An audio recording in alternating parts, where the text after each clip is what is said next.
Vamos ler agora o capítulo 34 de Isaías, que fala sobre a indignação de Deus contra as nações. Diz assim a partir do versículo 1: Aproximem-se, ó nações, para ouvir, e vocês, povos, escutem.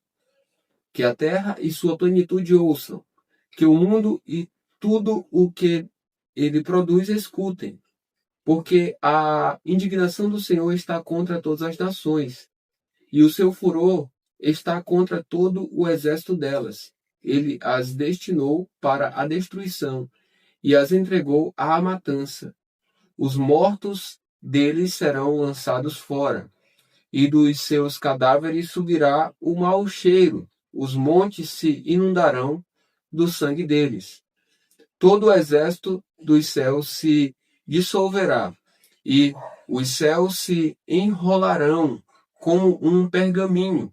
Todo o exército dos céus cairá, como cai a folha da videira e a folha da figueira, porque a minha espada se embriagou nos céus. Eis que, para exercer juízo, ela desce sobre Edom e sobre o povo que destinei para a destruição. A espada do Senhor está cheia de sangue, engrossada da gordura e do sangue de cordeiros e de bodes, da gordura dos rins de carneiros, porque o Senhor fará um sacrifício em Bosra e grande matança na terra de Edom. Os bois selvagens cairão com eles, e os novilhos com os touros. A terra deles ficará embriagada de sangue, e o pó ficará encharcado de gordura. Porque esse será o dia da vingança do Senhor, o ano de retribuições pela causa de Sião. Os ribeiros de Edom se transformarão em piche, e o seu pó em enxofre. A sua terra se tornará em piche ardente. O fogo não se apagará nem de noite nem de dia, e a sua fumaça subirá para sempre. De geração em geração ficará abandonada, e para todo o sempre ninguém passará por ela. O pelicano e o ouriço tomarão posse do lugar. A coruja e o corvo habitarão nessa terra. O Senhor estenderá sobre Edom o cordel de destruição e o prumo de ruína. Já não haverá nobres para proclamarem um rei. Os seus príncipes já não existem. Nos seus palácios crescerão espinhos, e as urtigas e os cardos tomarão conta das suas fortalezas. Edom será uma habitação de chacais e morada de avestruzes. Os animais do deserto se encontrarão com as hienas, e os bodes selvagens clamarão uns aos outros. Animais noturnos ali pousarão e acharão para si lugar de repouso. Ali a coruja fará o seu ninho, porá os seus ovos e os chocará, e na sua sombra abrigará os seus filhotes. Também ali os abutres se ajuntarão, cada um com o seu par. Procurem no livro do Senhor e leiam. Nenhuma dessas criaturas faltará, e nenhuma estará sem o seu par, porque a boca do Senhor o ordenou, e o seu espírito mesmo as ajuntará, porque ele lançou as sortes a favor delas, e a sua mão lhes repartiu a terra com o cordel. Para sempre a possuirão, através das gerações habitarão nela. Vamos ver agora o capítulo 35 de Isaías. Ele fala sobre a felicidade na Sião futura. A partir do versículo 1 diz o seguinte: O deserto e a terra seca se alegrarão, o ermo exultará e florescerá como o narciso. Ele se cobrirá de flores, dará gritos de alegria e exultará. Receberá a glória do Líbano, o esplendor do Carmelo e de Saron.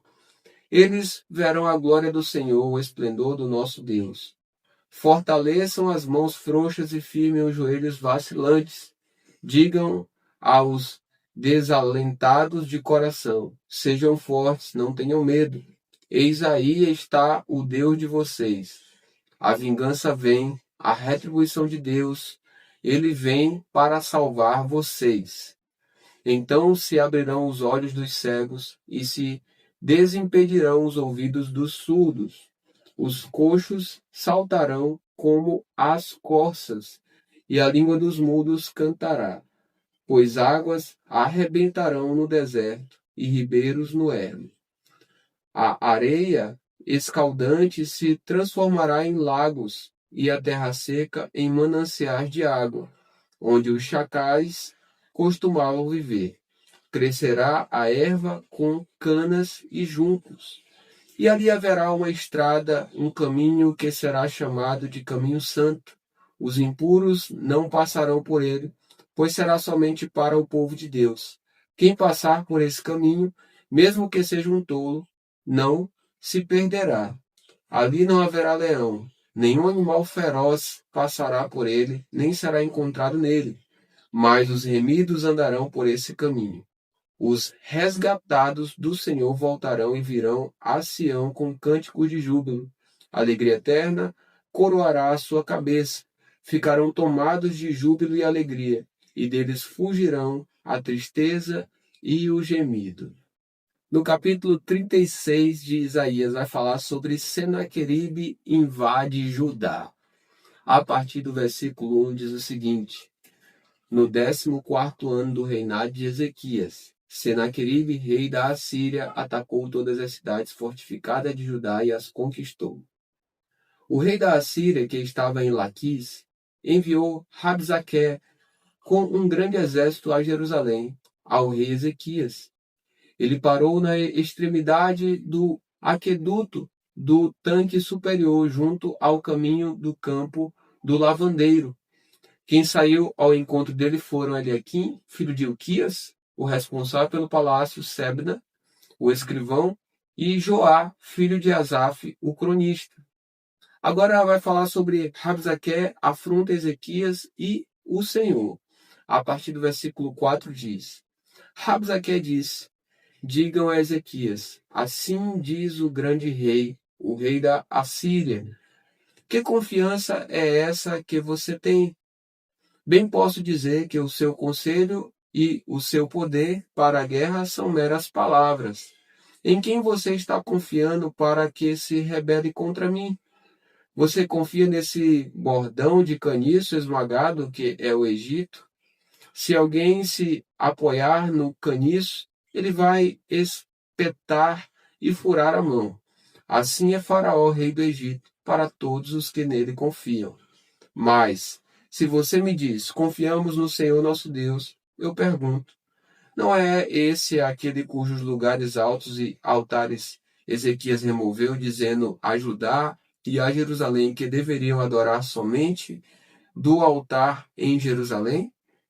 Agora, pois, comprometa-se com meu senhor, o rei da Assíria, e eu lhe darei 2.000 cavalos, se você puder achar cavaleiros para montá-los. Como você poderia repelir um oficial do meu senhor, o rei, mesmo que seja um dos menores, e confiar no Egito para obter carros de guerra e cavaleiros? E será que você pensa que é sem o consentimento do Senhor Deus que eu vim contra esta terra para a destruir? Foi o próprio Senhor quem ordenou que eu atacasse esta terra e a destruísse. Então, Eliaquim, Sebna e Joá disseram a Rabsaque: por favor, fale com estes seus servos em aramaico, porque nós o entendemos. Não fale em hebraico, aos ouvidos do povo que está sobre a muralha. Mas Rabsaque lhes disse: você pensa que o meu senhor me enviou para dizer estas palavras apenas a você e ao seu rei? Ele me enviou para falar também aos homens que estão sentados sobre a muralha e que, junto com vocês, terão de comer o próprio excremento e beber a sua própria urina. Então Rabsaque se pôs em pé e gritou em hebraico: escutem as palavras do grande rei, o rei da Assíria. Assim diz o rei: não deixem que Ezequias os engane, pois ele não poderá livrá-los. Não deixem que Ezequias os leve a confiar no Senhor, dizendo: o Senhor certamente nos livrará, e esta cidade não será entregue nas mãos do rei da Assíria. Não deem ouvidos a Ezequias, porque assim diz o rei da Assíria: façam as pazes comigo e se entreguem. Então cada um comerá da sua própria videira e da sua própria figueira, e beberá a água da sua própria cisterna, até que eu venha e os leve para uma terra como a de vocês, terra de cereal e de vinho, terra de pão e de vinhas. Não deixem que Ezequias os engane, dizendo: o Senhor nos livrará. Será que os deuses das nações puderam livrar cada um a sua terra das mãos do rei da Assíria? Onde estão os deuses de Ramate e de Arpade? Onde estão os deuses de Sefarvaim? Será que eles livraram Samaria das minhas mãos? De todos os deuses destes países, quais foram os que livraram a sua terra das minhas mãos? Então, como o Senhor poderá livrar Jerusalém das minhas mãos? Eles, porém, ficaram calados e não lhe responderam palavra, porque assim lhes havia ordenado o rei: não lhe respondam. Então Eliaquim, filho de Ilquias, o responsável pelo palácio, e Sebna, o escrivão, e Joá, filho de Asaf, o cronista, voltaram para junto do rei Ezequias, com as suas roupas rasgadas, e lhe contaram o que Rabsaque tinha dito.